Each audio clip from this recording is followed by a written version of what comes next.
Hey, Dr. Charlie Metcalf with you again, continuing our journey through the book, The Life You've Always Wanted by John Ortberg. This is chapter 2. Chapter 2 starts off, he's got a couple of quotes at the beginning of each chapter. This one is from Frank Laubach. He says, "If you're weary of some sleepy form of devotion, probably God is as weary of it as you are."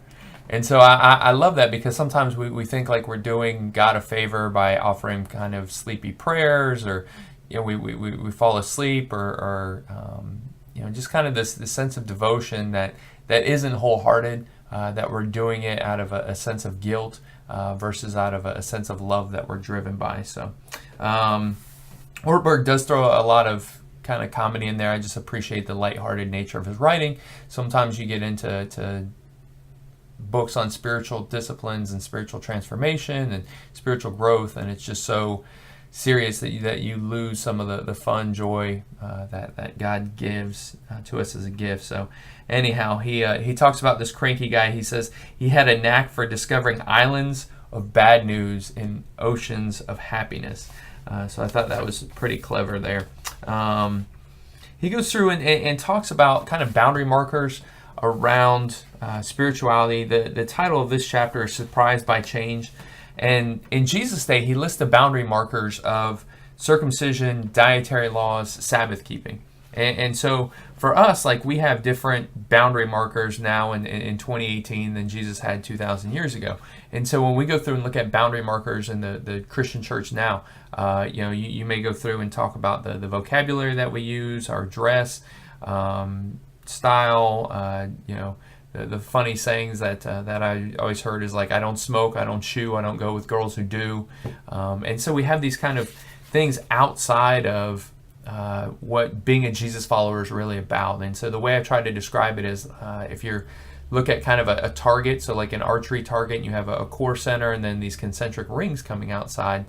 The core center would be our relationship with Jesus, right? That we have faith in Him, that we're seeking to follow Him. And then on these outside concentric circles, like very far out, you may have, tobacco use there or whatever. And so instead of that being something that like, okay, God's going to transform by changing our heart and changes from the inside out, we focus on these outside boundary markers and say, okay, well, that person can't be a Christian because of this, or the foul language that they use prevents them from being a Christian or whatever.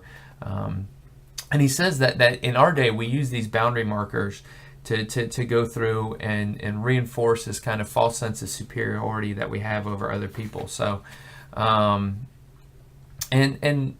throughout the chapter, he's talking about this distortion of what spirituality is. And so he lists a couple of great questions here.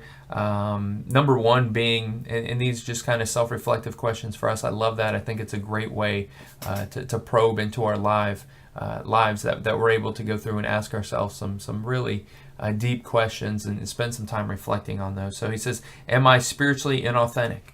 Right? Am I spending more time trying to appear to be spiritual than I actually am? He says sometimes that they felt calculated and artificial, as if I were saying things I thought a spiritual person is supposed to say. All right, like here I know what I'm supposed to, what I would say, but what would a spiritual person say? And kind of responding to someone that way. He goes on, he says, I try to hide my sin. I work harder at making people think I'm a loving person than I do at actually loving them. So I thought that was pretty good. Number two, second question, he says, am I becoming judgmental or exclusive or proud? Third one, am I becoming more approachable or less? So I think sometimes we want to be approachable to other people. Am I measuring my spiritual life in superficial ways?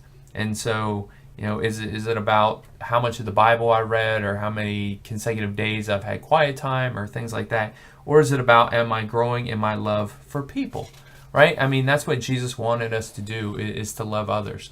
And so I get frustrated when we as a people kind of look at someone's Bible knowledge and like, oh, they can quote these Bible verses, or they know exactly where that is, or this biblical story. And I'm like, yeah, but are they loving? Like, are they loving people? And so that's the litmus test I think that Jesus puts out there, that it should be about our love for other people. Anyhow, I hope you're enjoying the read. This is chapter 2. Looking forward to chapter 3. Very good. Big kind of paradigm shift there. So I'm looking forward to that video. Talk to you guys later. Bye-bye.